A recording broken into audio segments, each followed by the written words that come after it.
Hey guys, today I'm going to tell you how to fix this account can no longer use WhatsApp due to spam on iPhone.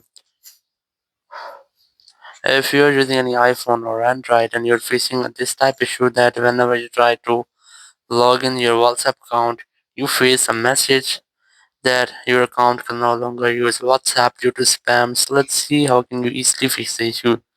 So basically, it happens when someone reports your WhatsApp account. So WhatsApp will block your account. So let's see how can you easily fix the issue.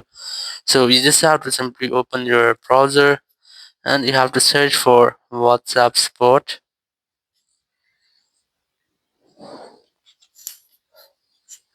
And here, open the first website from here.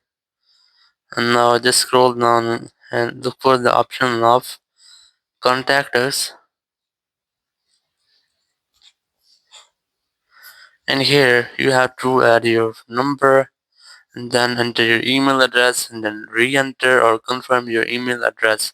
So here you have to make sure that you have entered a valid email address or an active email address. Then after that you just have to select your device from here. In my case, I'm going to select iPhone, and then you have to add a message here. So you have to describe your issue which you are having. You have to write something which describe your issue, and after doing that you just have to tap on this next option and it will submit a report or a request to WhatsApp support, and after that they'll respond to you in almost 24 hours and your account will be disbanded in almost 1 week. So you must have to wait for that, and after that your issue will be fixed. Thank you very much for watching the video. Until next video, bye bye.